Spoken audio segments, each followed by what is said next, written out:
Hello everyone and welcome back to Age of Nagash, which is a channel dedicated to Age of Sigmar, and in this video we are going to be live talking about the news from Warhammer community today, as it sounds like this is going to be a very often thing that may be covered pretty much every day until 3rd edition comes out, as long as I'm able to cover it. So what we'll be talking about in this video is 2 articles in particular. So how I'm going to do this, I'm going to start recording these later in the day so I can cover both articles from Warhammer community, unlike yesterday where I had to do 2 separate videos. Won't be doing that in the future. Will be both articles in one video.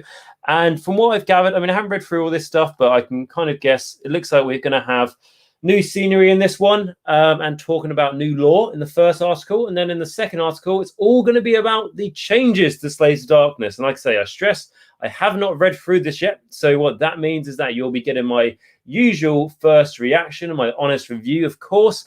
And more than anything else, though, I'm more interested to hear what your guys' thoughts are on this. So make sure if you're in the chat to join in the chat and let me know what you think as we go along, or if you're watching us on demand, or if you're watching it live anyway, let me know that in the comments as well so I don't miss it. And I can see that we've already got Arnold in the chat. So hello, Arnold. I hope you're doing well. I hope you are excited, as I am, to see what the new Slaves of Darkness rules are. Am I going to be disappointed? Am I going to be thrilled? I think. Thrilled is quite a strong word, I think, to use with Games Workshop these days. But, you know, am I going to be excited? Hopefully. So the first article, it says, fancy a new life, bringing order to the mortal realms. Join a Dawnbringer crusade today.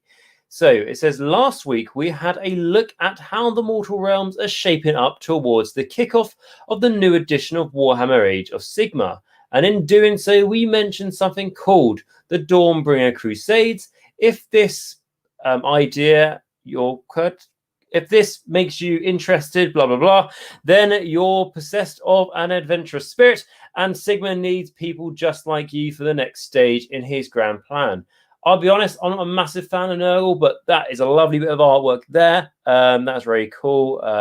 And just feels very, I don't know the right word, dark, grimy, that sort of thing. So if we're going to get any more, oh yeah, we do get more. I just want to see if they're like changing the style, which would be quite cool. But anyway, it says, setting out from the established cities of Sigmar, Dawnbringer Crusades are military expeditions of would-be pioneers. They seek to settle in new lands across the mortal realms, and in doing so, grow the domain of order. While some number only 100 individuals, many crusades are thousands strong and represent a vast mobilization of Sigmar's power. So they did mention this to us a few weeks ago, I think it was, when, or it might have just been a week ago, when they did the big reveal for 3rd edition. They talked about how Sigmar is going to be expanding those cities. And there's one of the chaps from the Age of Sigmar team at Warhammer, where they'll say, like, Sigmar's just sending, you know, thousands of these expeditions out, and there might only be, you know, 1 or 2 in 100 of those thousands that actually managed to establish an outpost. But that's the sort of like risk reward factor Sigmar's willing to sacrifice all his civilians to do. So it says, with the procession led by the columns of Stormcast Eternals, Fyreslayers, and Daughters of Cain, the bold adventurers called Dawnbringers, or often simply Dawners, plunge into hostile lands. Their goal is to found a new settlement at a site of particular importance, be it a realm gate, ancient shrine, or node of geomantic power. Despite the horrendous danger involved, some of them actually succeed. So yeah, it's just like, you know, mass numbers to get the job done, kind of like Stalingrad. But I'm a little bit interested when it comes to mention the Daughters of Cain, because I haven't finished Breaking Room Cragness yet, I'm not going to lie to you. So I don't know if the lore changes, but as far as I'm aware, you know, Marathi and Sigmar aren't at the best of terms. So maybe I just haven't catched up on the lore. Maybe that's changed, but it seems a bit weird. But yeah, so here we are. We have a lovely picture here. That's really cool. We get to see all this lovely new scenery. As Arnold in the chat is saying, I'm here for the scenery. Well, here you are, Arnold. I'll just say these two here, because we saw this in, I think it was yesterday's video, the first video I did yesterday, and this was sort of like off the side, so it wasn't as easily visible, but we did see that there was new scenery coming, but obviously in this video it's all about them showcasing in this article that new scenery. And these two statues here, they remind me of, I mean, I'm going to get shot on the foot here by mentioning it because I can't remember the names of them.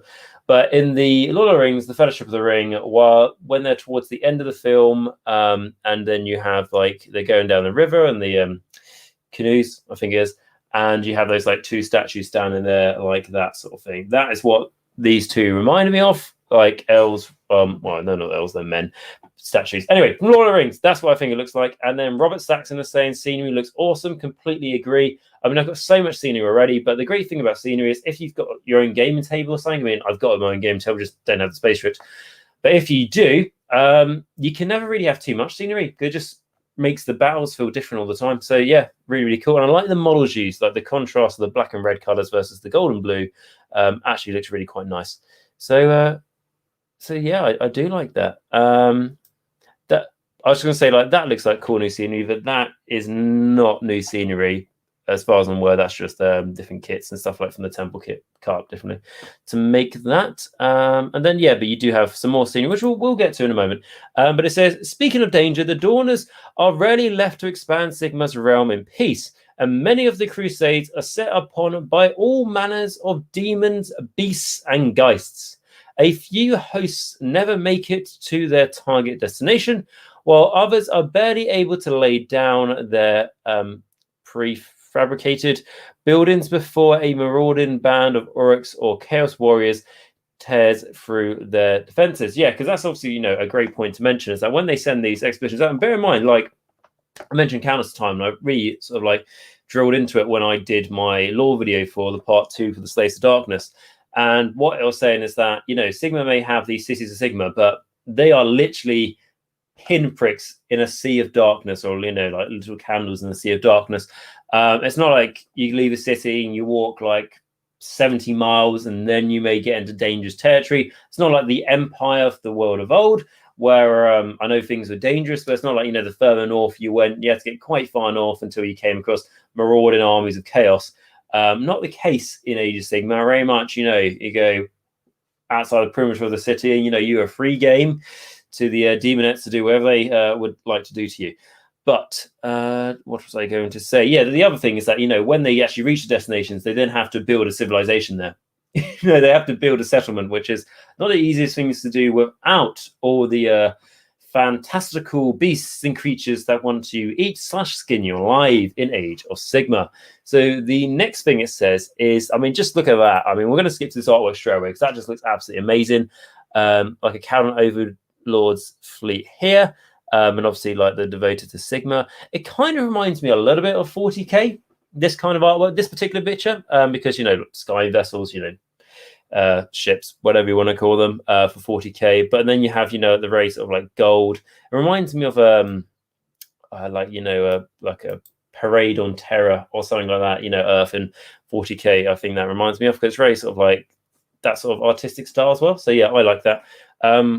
But I did skip down nice. So it says, the buildings themselves are a marvel or Sigmarite engineering, and each constructed long before the Crusade has set out and loaded onto a giant metallus. These massive floating islands are towed above the Dawnbringers as they march and carry many of the resources needed for them to quickly establish their settlement on rival. Okay, so this is actually what it looks like. I thought this was just like, here's some new artwork, enjoy sort of thing. But no, that's cool. So they bring the settlement on. Okay, so they don't have to build the settlement. They bring it upon this rock structure. And this is actually the size of the force that goes out. Well, like one of the largest sizes, because they said it could be a smaller size. Wow, yeah, that's pretty impressive. Did they mention Kharadron Overlords? Stormcast Fire Slayers. Okay. Yeah, why did they mention Kharadron Overlords? Anyway, but that would be like really cool to see on the table and stuff. So yeah, like lots of scope here of things that people could speculate we could see, for sure. Certainly would not want to be pulling those massive floating rocks on those chains. That sounds like a bad job. I'd rather be, you know, over here reading the book. I think that sounds like the place to be. So it says the Dawnbringer Crusades defend their nascent homes until the surrounding areas are established. A Quillif, again, apologies about mispronouncing the words, it's going to happen. Typically imported from Guyana at great cost, sits at the town centre, cleansing corruption with its purifying waste over a greater area every day. So it then says the battles fought to defend the town and are constant and hard won. A few survive to see their work completed, but all hope that their settlement becomes the next true city of Sigmar. And obviously, you know, just now lays the groundwork for more cities of Sigmar to be introduced, especially in the lore and just like new units and stuff. So guys, let me know what you think about that in the chat and a comment down below, like speculations for cities of Sigmar. And then obviously we got a picture here of models from the new box set with the scenery, which is, you know, nice. I feel like we've seen the box set model so many times now that it is not really exciting me anymore. No longer has that shininess, but you know, that looks like a very pretty table indeed. It then says these settlements don't just exist in the lore. A fresh set of scenery is coming alongside the new addition to represent many of the buildings cropping up all over the mortal realms, including arcade defensive statues, and purifying energies. Some are new cities that rise up in glory on the remains of ancient empires lost in the Age of Chaos, while others may be little more than the tumbled down ruins that speak of the many failed Dawnbringer crusades. That's cool. So, you know, you've got obviously the ones that are like successful, and then you got the ones that have came crashing back down to earth. And then you got Arnold saying it feels Roman to me, to be honest. Yeah, it does feel like that a bit, but that's not a bad thing.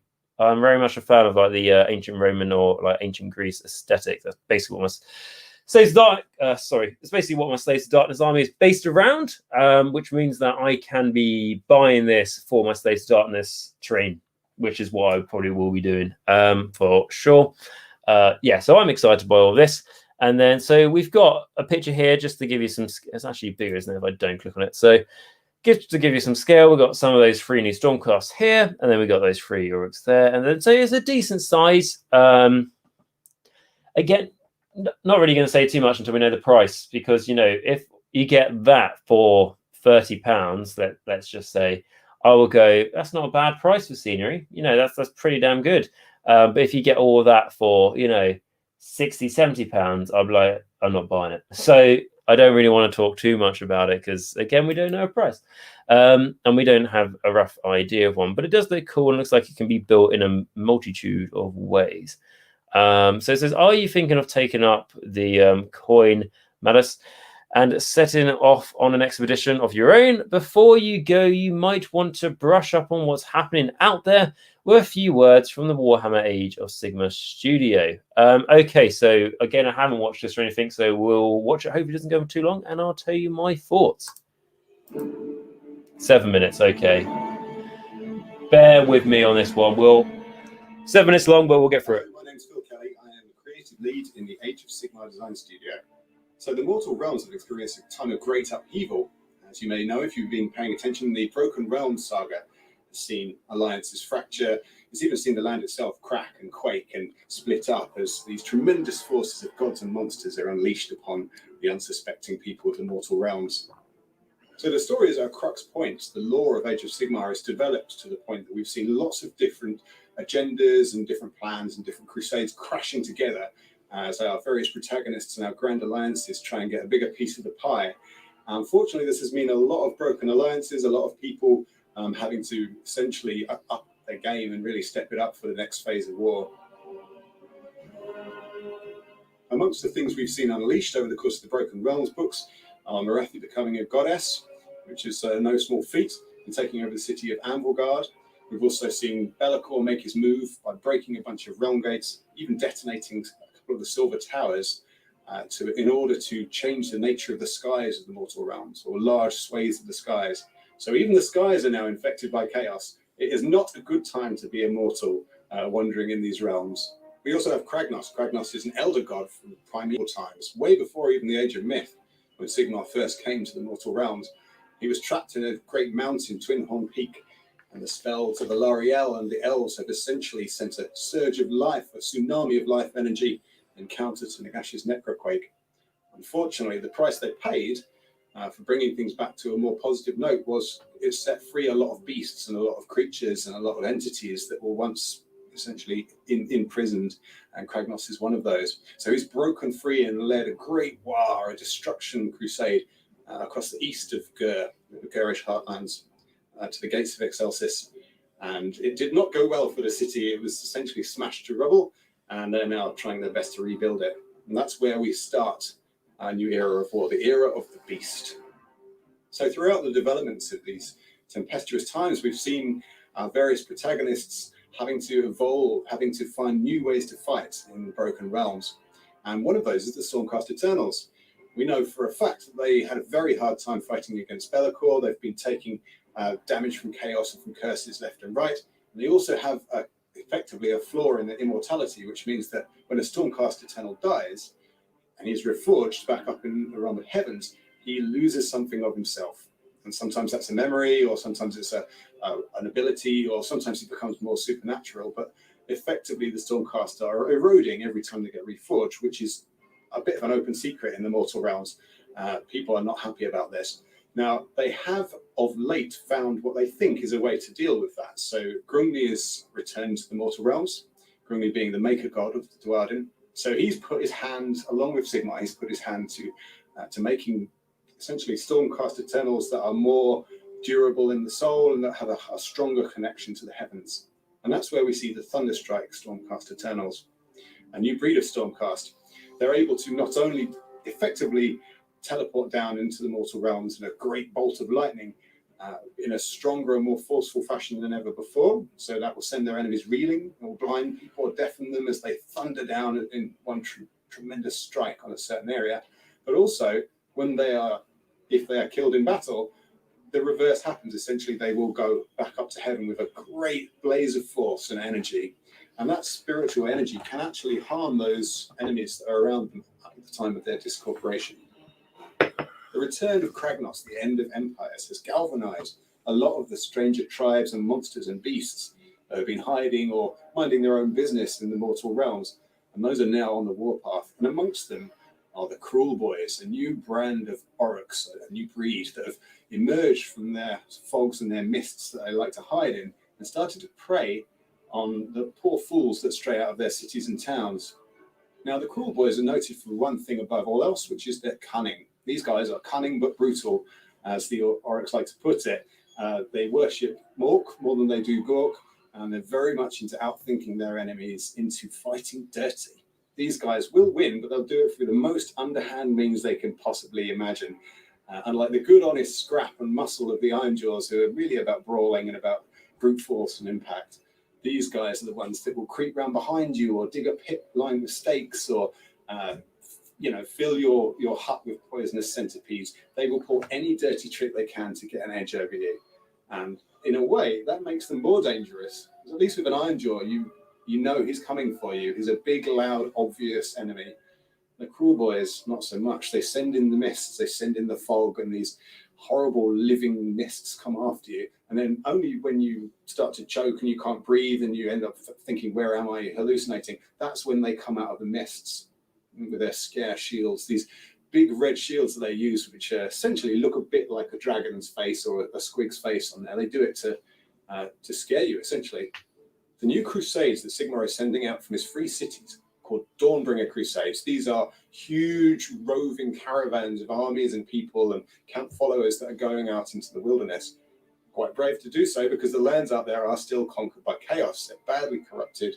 And of course, then there was a necroquake, so there's lots of undead out there as well, and it's really hostile out there. That is why they go out in their hundreds or sometimes thousands, with lots of armoured wagons and strange floating islands and cannons and what have you. And essentially, when they go out in force.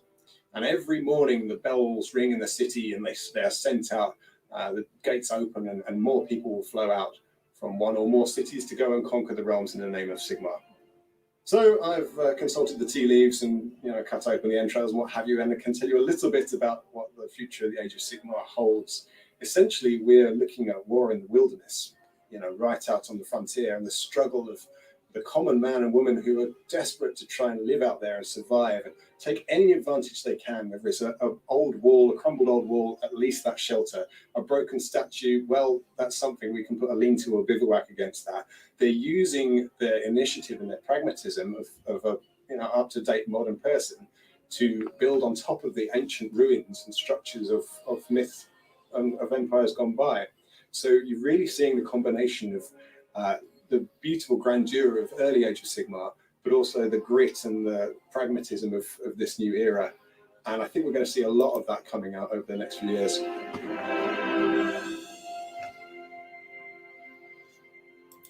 And that is that. I enjoyed the little video. It's just a nice little catch up, isn't it, of what we can, well, not really what we can expect, but also just nice little catch up on the story. In case you haven't a chance to read all the Broken Realm books, things like that, most people haven't, or catch up on YouTube.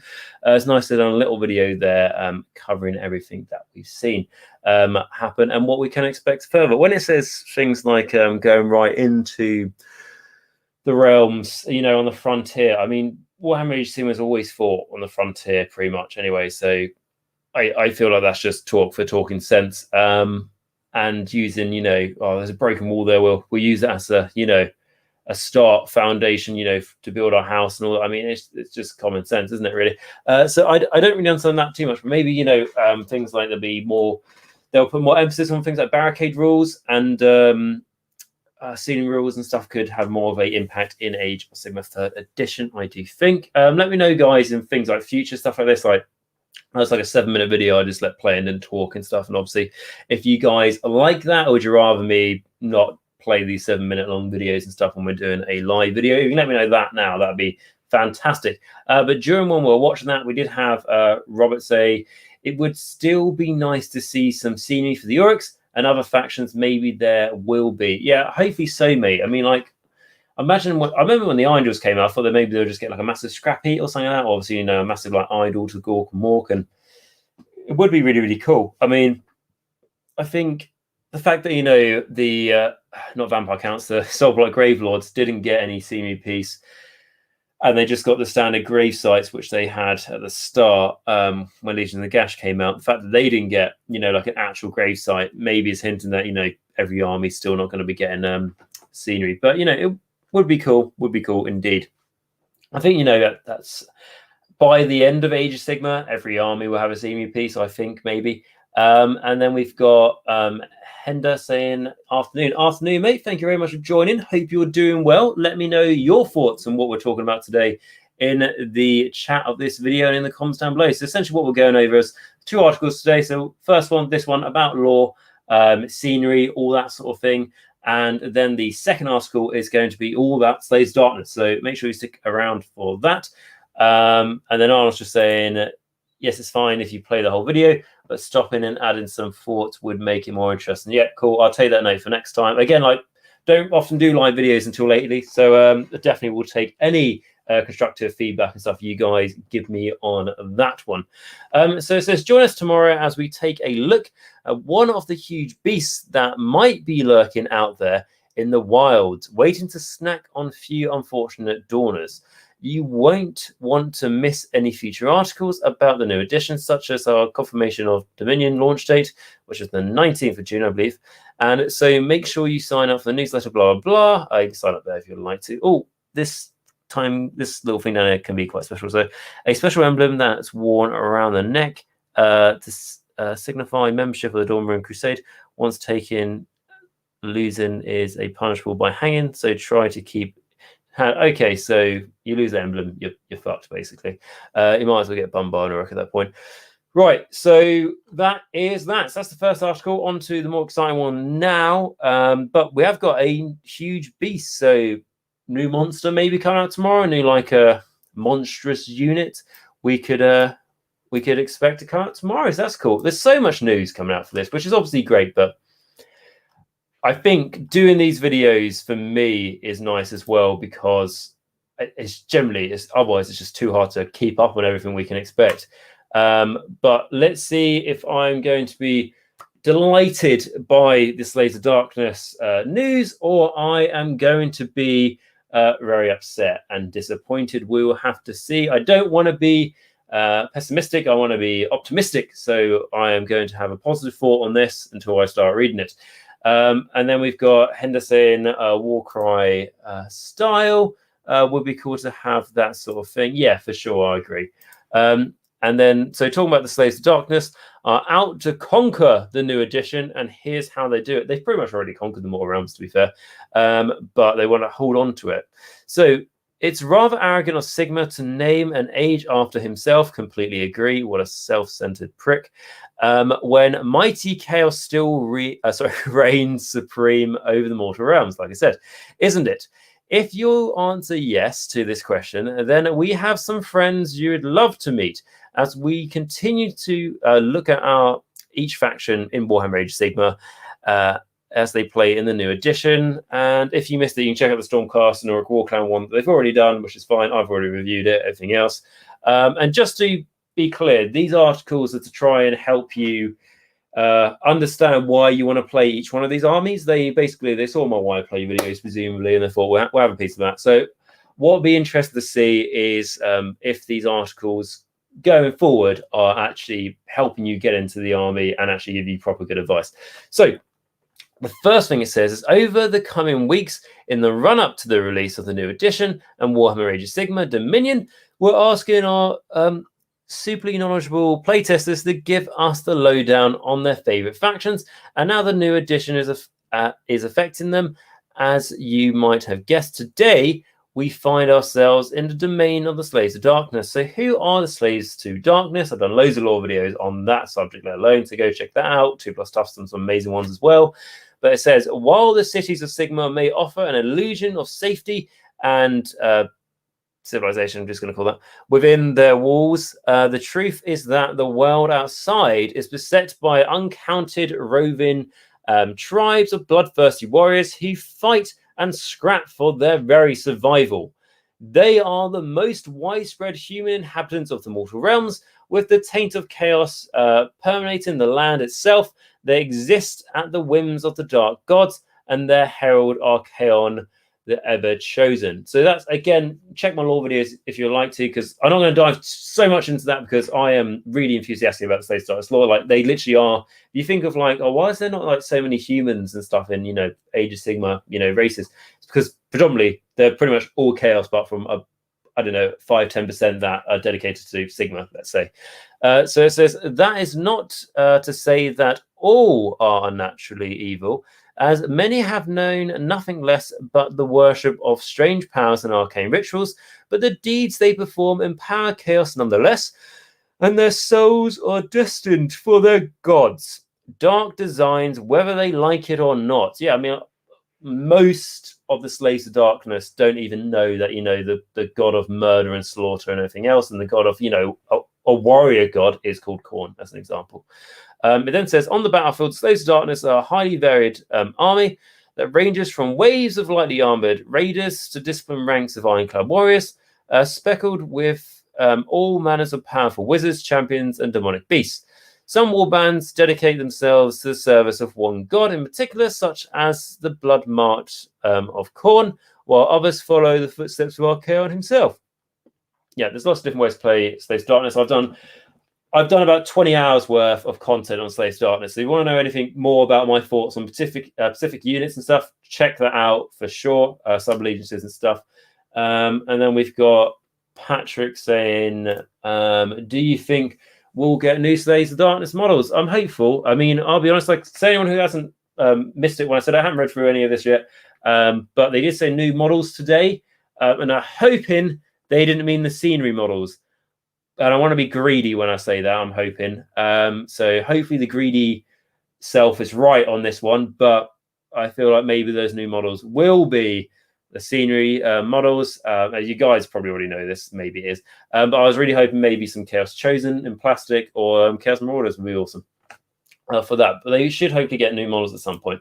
So it says, it takes an experienced commander to know every angle of a such wide-ranging faction. So we've asked our playtester, Russ Veal, pardon me, for his thoughts on how the Slaves of Darkness are set to perform in the new edition. After all, he's been marching with the mortals, followers of Chaos, since before the world that was. Okay. Since before the world that... Okay. World was fell. If I actually read the whole sentence, it makes sense. So Russ, so they got the name right this time, so that's fantastic. So Slaves of Darkness really shine in the new edition of Warhammer Age of Sigmar, thanks to their access to lots of abilities and spells, which can greatly increase a unit's power when combined with the new command abilities. The Chaos Lord and Demonic Mount ability, the Knights of Chaos, is a great example. It lets you reroll charges and adds 1 to hit rolls, but it applied during the hero phase, allowing you to use all-out defense on the same unit in the combat phase. To give you +1 defense. So your Chaos Knights on a 3-up save at that point, but so the Knights of Chaos, I don't think it's changed, but let's see. So you can use command ability in your hero phase. There might have been a charge phase before. Maybe that's the change. If you do so, pick 1 friendly Chaos Knight or Chaos Chariot or Kruelboyz Chariot unit wholly within 18 inches. Again, I think the range is the same of a friendly Slaves of Darkness hero with this command ability. You can reroll charge rolls for that unit and add 1 for hit rolls attacks made by that unit until your next hero phase. The same unit cannot benefit from the command ability more than once per turn. Yeah, I think that's pretty much the same. Then all that defense, we know basically instead of being reroll 1s to saves, you get add 1 to your save rolls. We covered this in another video, and you can use it in the shooting and the combat phase. So that sure is nice. I'm just checking what we've got here. Hendo is saying that might get something when the new book drops. Chosen would be sweet. Yeah, plastic Chosen would be great. I mean, chances are I'm going to convert my own Chosen, and at that point, that's when they'll bring out their own models. So Alex Tubb, who has joined us in the video the other day, is saying the last sentence Russ said is important. Is that this one here, mate? Is that this sentence here? Let me know. Is it like a sentence later down? It lets you reroll charges and add 1 to hit rolls, but it's applied during the hero phase, allowing you to use all-out defense on the same unit in the combat phase. I mean, Alex Tubb is a great player. I don't really understand that too much because I know that. So I don't really understand that too much as. I think like an Age of Sigmar, the rumor is that you can't have like more than like, add 1 to hit rolls and add 1 to like your save rolls, but that's adding 1 to your 1 CP per unit per. Oh, okay, there we go. Yep, okay, that's important. Thank you, Alex, very much for updating me on that. I feel like they mentioned that with the Battleshock thing in the last video, but I must have missed the news announcement when they said that you can only use 1 command ability per unit per phase. I must have missed an article where they said that because I'm just like I'm picking that off by like little hints that Alex has told me here and like a little hint from the Battleshock thing in the in yesterday's video. So yeah, that's a great point that Alex has made there. And then Hender's saying looks the same. Yes, it looks the same. You know, by the important things. And then, yeah, cheers, Scries, as well, because Hender's pointed out as well what that made sense. Yeah, so fantastic. That's great to hear. Okay, so it has got good use, so that's nice to hear. Otherwise, I wouldn't have a clue, basically. So Slaves of Darkness also have some of the best, most resilient battle line units in the game. Chaos Rune Shields protect against mortal wounds, and you have multiple ways to improve armor saves through, I can never pronounce this right, Oracular Visions, I think it is, and the spell Demonic Power, among others. This makes the hold the line grand strategy a great choice for your army. So we're just going to say that Arnold is heading off. So thank you very much for watching me and enjoy the rest of your day. I hope you enjoy the content that we saw here today. Yeah, so Slaves of Darkness have got reroll saves from their Ocular Vision, and then they have the Demonic Power that lets them reroll hit rolls, wound rolls, and save rolls, I believe. That spells from the Sorcerer Lord. And then they have like the Chaos War Shrine that can do a prayer to get reroll save rolls for the Zeech prayer, presuming that none of that changes. So then you've got the Grand Strategy. So is that a command point? Is that a command ability? So when the battle ends, you complete the Grand Strategy. Okay, no, so it's like so this is like auxiliaries, so like secondary objectives by the sounds of things. So when the battle ends, you complete this Grand Strategy if there are battle line units from your starting army on the battlefield. At the end of the battle, if you complete your grand strategy, you score 3 additional victory points. So this is not secondaries or auxiliaries. This is actually just ways to gain more victory points. That's interesting, rather than just being purely about objectives. Yeah, I think that's cool. I think that's cooler than secondaries and auxiliary objectives at the moment. I like that. It kind of reminds me a little bit of, if any of you guys have played like Warhammer Underworlds, where you could be, you get like objective cards to score all the time, and you could be a case of I don't know, you're 8 down, your opponent's got 8 more victory points than you, but in your last turn you're cashing your cards and you suddenly gain like 11 victory points. And it's like, it makes, because I presume that the grand strategy is a secret objective you have that you reveal at the end if you've succeeded in it, and then it makes the battle feel more on a nice edge rather than knowing from like turn 2 who's won. So then Hender is saying that almost like additional primary objectives. Exactly, mate. And I like them more than it just only being about objects on the board. So yeah, that's a big happy bit of news for me. I think that bit. Let me know what you guys think as that as well. And then we've got the new heroic actions. Hard-hitting characters like a Chaos Lord and Karkadrak can use their finest hour at a key moment, allowing you to seize the favor of the Dark Gods. Access to cheap monsters can't be underestimated, as they let you use the new Monstrous Rampage rules. The Formuli Crusher and the Mindstone Sphinx are great, as they have the monster keyword without using up behemoth slots. Exactly. So where that was only really useful when it came to if you hold like focal points, for example, where if the monsters are an objective, it gets you that extra victory point. It's actually going to have more use here. The Mindstone Sphinx, the Formula Crusher is like, he's cool, but in the game, not great. That's my general understanding of being a Slaves to Darkness player. But the Mindstone Strength, because it's not Sphinx, is it? It's Shranks. Fantastic. I've used that multiple times. It's brilliant. It worked really well in my like host of the Ever-Chosen Archaon Varangard list. That worked really, really nicely. Basically, it makes the enemy fight last, essentially. And if you can play it off rightly, it can make your opponent very frustrated, but make you very happy. So then we have the Chaos Lord on Karkadrak. Okay, so this is a war scroll. Let's see what's changed. Actually, you know what? I've got the Slaves to Darkness Battle Tome right here. So we'll do a direct comparison as best as I can, shall we? So we got the book. So let's have a look. I'm a big fan of this model, by the way. Great model. When I first saw its rules, I thought, it's probably not very good, but the model looks awesome. Let's give it a go. It turned out to be great. So yeah, massive fan. So it's got a 9-inch move, a 3+ save, bravery 8 and 9 wounds. So that hasn't changed. That stayed the same. Going on to the description, a Chaos Lord and Karkadrak is a single model armed with a Hex Battle Axe and a Demon Bound Blade. So yeah, that's the same. And then the mount, so this model is Karkadrak, attacks with its tearing horns and claws and its battering tail. That's the same. And then we've got the Hex Battle Axe, which is 1-inch range, 5 attacks, freeze and freeze, no rend 2 damage. That's the same. Again, why have they not made that range 2? You've seen the size of this fucking axe. I mean, Jesus Christ. And then the Demon Bound Blade is exactly the same. And then the tearing horn and claws is exactly the same.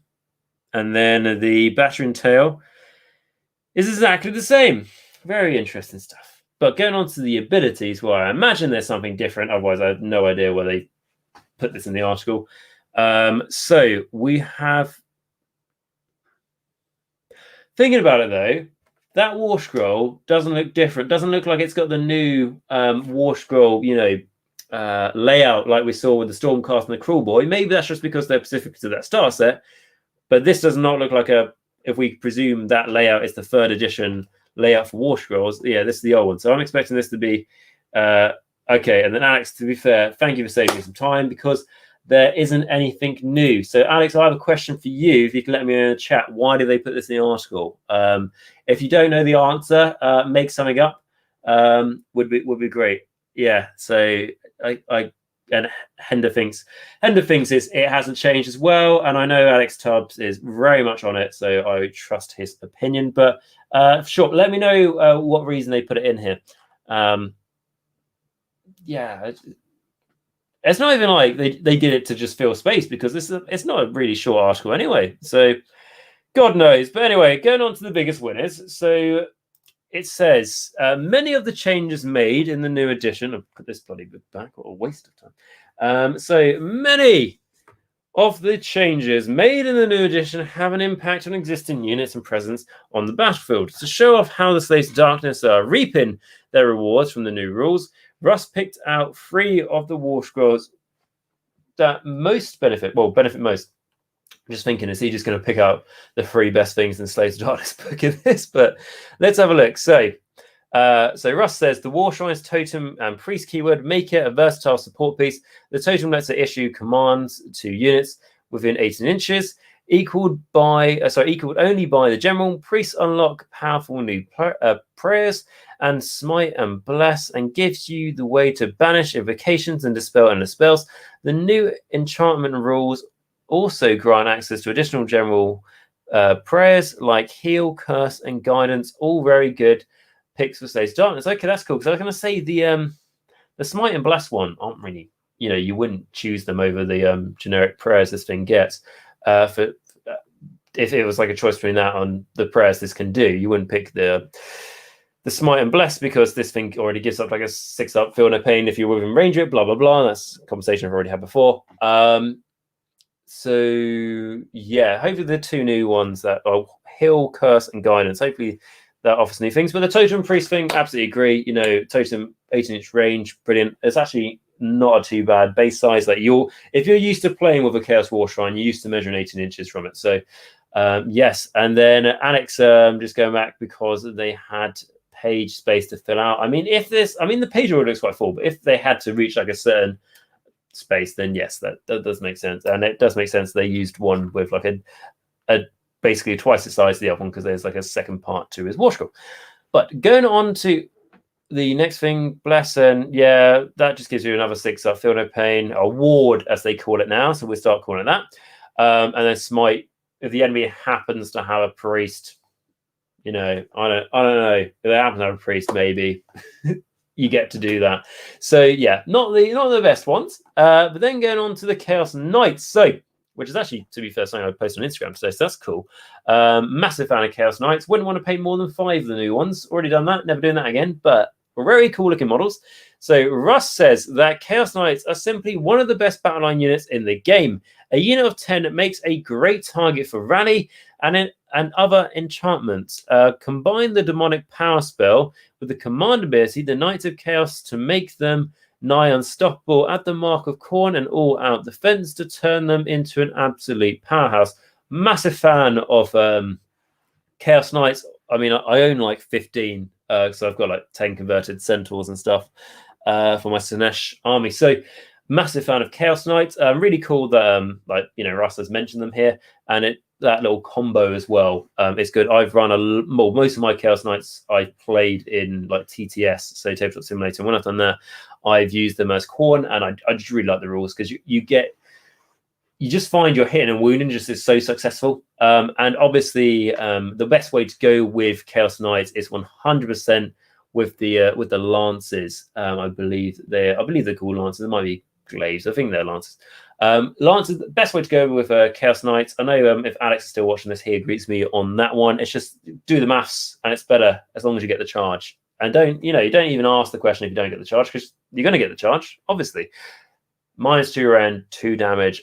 Yes, please. Okay, and then we go on to a Chaos Sorcerer Lord on Manticore. So Russ says wizards and monsters all in one, not too shabby. Not only do you get a powerful buff from Oracular Visions, but you can use the monstrous rampage ability Roar to prevent your opponent from using command abilities like all-out defense. In the combat phase, team your sorcerer up with Chaos Knights, send him off to destroy enemy faction terrain with smash or rubble, or use him to hunt heroes. It doesn't get much more versatile. Apart from his way to make himself reroll saves, he dies fairly quickly. If you're chucking him in the thick of it, how this is kind of described, but he is very good. He's not, I wouldn't say he's an auto include in your list. Not that Russ is saying that, but he certainly is like you will always consider taking one of these. So yeah, they are. It is a good unit. Sadly, it makes it to the point where like a chaos, just a normal chaos lord or manticore, it's hard to justify taking one. I've done it, but mainly because I think it's cool rather than because it's better than the sorcerer lord. Okay, I think the normal chaos lord on manticore is more expensive. And Alex is saying that I do not. I am all for ensorcelled blades. Yes, he is. I mean, probably just because he's not getting his charges right. But no, maths. Yeah, you might have the maths on that one, Alex. But you know, I have the faith, and faith always wins. So we have the monstrous ramp. Oh, I've already read through that. Go check that out later. Blah blah blah. It's good for the Chaos Lord on Manticore. That's what it's called. So it says, "Thank you for your chaotic prophecies for us. If you find yourself drawn to serve as the Dark Gods, or just think you'll look fantastic in a solid mass of armor, the Slaves of Darkness would be happy to have you. Buy their stuff."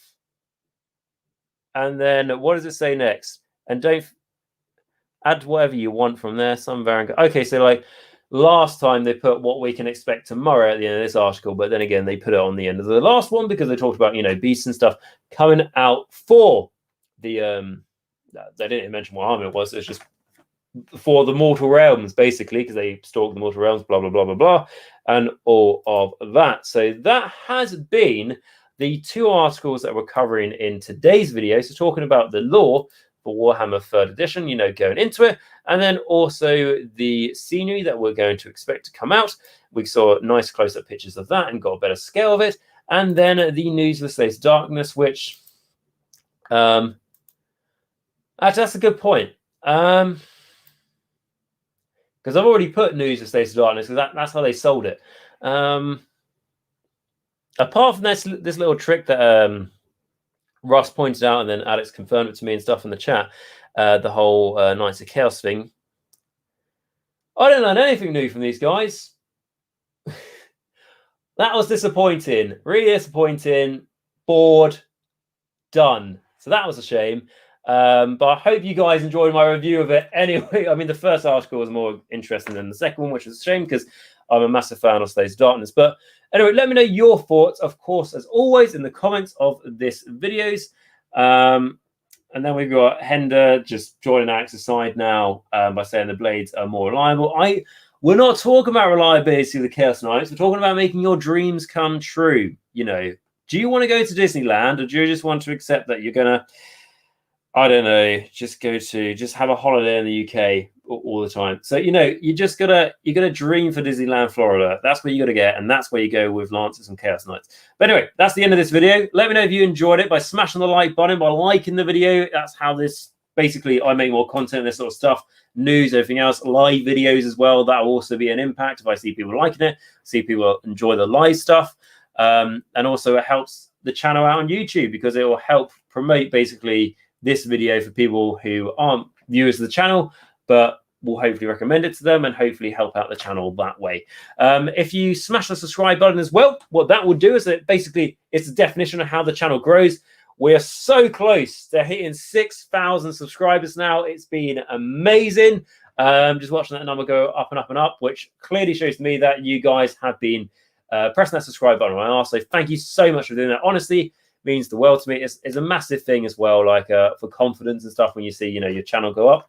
So that's absolutely amazing. And if you haven't already, honestly, just click that subscribe button. You know, like I said, only a fifth of you people do. So if you're one of the 4/5 that don't, do me a massive favor, press the subscribe button. It will be amazing. And if you want to do me an even bigger favor, if you could smash that bell notification as well, what that means is you'll never miss a future one of my videos, which is a bonus, and it massively helps out the channel as well. So if you could do that, again, feel free to share this video with anyone you know who you think may enjoy it, because, you know, bringing new people to the channel is amazing. And if you'd like to join the conversation we have in the Discord, I have got an Age of Nagash Discord that you can join by clicking the link to it in the description down below. Click that link, take you to my Discord, and there's always loads of conversation on there, be it about like painting armies, models, the rules and the news and everything that's coming out. Predominantly a lot about the news as coming out. There's always conversation going there.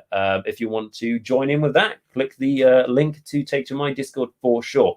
And with that, I do want to say a massive shout out to the people who make all this possible, who are my patrons and my YouTube members. So firstly, if you would like to support the channel that step further, you can become a Age of Nagash member, which is by clicking the join button. There's a subscribe button. You click that join button, it will allow you to become a member of Age of Nagash, but you can give anything from just £1 a month.